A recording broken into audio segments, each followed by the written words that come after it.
Comrade, i-problem enikuyona i-problem esikuyona.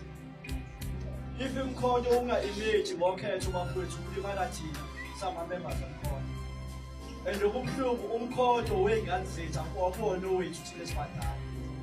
So ngeke sivumele kuthatha inhlangano yabantu basemzansi iyofakwa ehlathini kuzosomathuba bazoseva iy'nhloso zabo. Uthola ukumangala kwenye iwadi kwenza umhlolo. Kuthiwe kune-candidate ekhona. Lo candidate yakrosa omunye umfowethu ekuthiwa u-BF uzombiza ngegama u-BF Dlamini. U-BF Dlamini ukhipha umuntu obeyi-candidate abe esahlanganisa nabo no-Comrade angenele walanda umlungu wamhlophe wathi uyena umlungu omane abe yikhansela.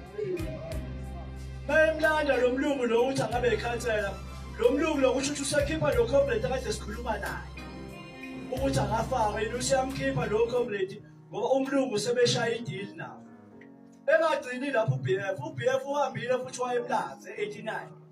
Mayifika lapho 89 into 79 kwesombuso nalo mfowethu ekuthiwa uTashana. Into eyenzakalile uTashana ithema zimshaya izinto phakathi ukuthi ziyamshaya. Benze njalo o-BF bayikhola off ukuthi no ayisaqhubeki kune-dispute kufanele kube ngakuye kuhlangana. Only to find into eyenziwe uthathi uTashana kwayiwe Mbumbulu Mbuzane thizeni wosayinisela khona ukuthi uyena owinile uyena image. Kuthathwa nabantu baseMbumbulu abangahlala eMlazi bazofaka eMlazi kuthiwa bazovota. Babethi bayakhala abantu into eyenziwa i-voters roll ayisebenzi kulanda abantu abasuka kwamanye amawadi ukuthi abazovota against uMlazi ukuthi kuze kuwine lo muntu abafuna ukumunisa.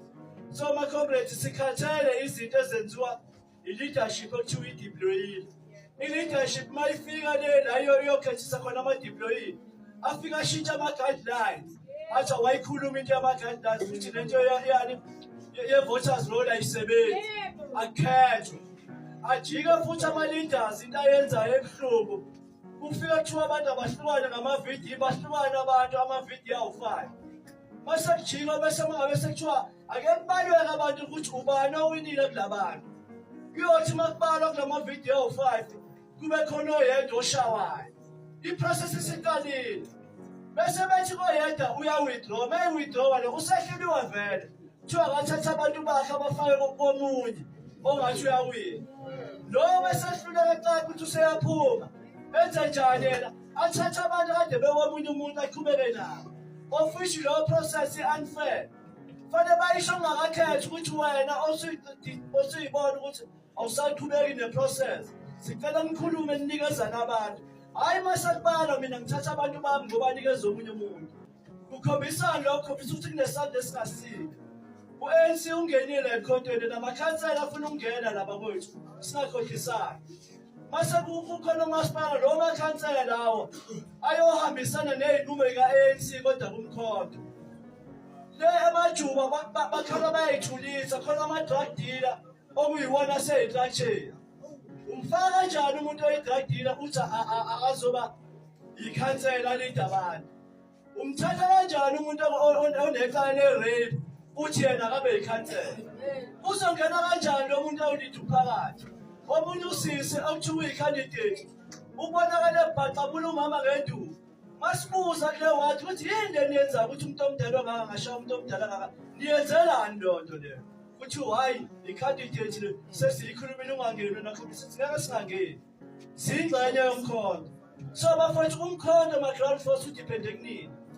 Lento esiyicela kubaba uNcamala ukuthi ubaba uNcamala angaphumela obala avele kuthina. Ngoba kubuhlungu ngale vetting yaqalwa i-draw hayi nobaba uNcamalala noNomvale ekhona kuyithina esiphethe i-idea. Siyamangala base sibona abantu asebesebenzisa information ye-draw hayi sebethi bayavetha. Uvetha kanjani nge-information oyithatha komunye umuntu phathi wena uze ngey'nto zakho? Uyabona ukuthi la emkhontweni sijoyine osomathuba ababheka ukuthi wena umqondo wakho ufast kangakanani. Baningi ocomrade la akade benza izinto ey'phathekayo babhale ifike le leadership yamaqini ithatha i-information yakho iyoyipresenta yona kwi-leadership kubona ngathi ibona bese ngomqondo kanti umqondo abono wabo so sithi enough ngale nto yenzekanayo sicela ubaba uNcabane bangasibukeleli sizame ngayo yonke indlela ukusebenza noWillis nobaba uPhumoza okunye okungidumaza ubaba uWillis wasitshela emehlweni sithi uDala emtshelile uNcamalala sinaye eMaritzburg kwelinye iplaza kaNcamalala ukuthi Willis nawo amadoda ozosebenza nawo ngicela usebenze nala madoda eduodaya ngoba bafana bami engixaye nabo inhlangano lapho ngicela usebenze kanye nabo wavuma ubaba uWillis Ncamalala ubaba uWillis yena ngamase sibadala seza la sizokhuluma naye ubaba uWillis into ayenza kuthina wasitshela ukuthi yiyo lento engafuni ukuhlangana nathi ngoba thina sifuna ukumlalela lento yethu yokuthi thina saqala umzabalazi noNcamalala uyayazi akayiphikile naye and wasitshela i-experience yakhe yaka-ANC ukuthi une-experience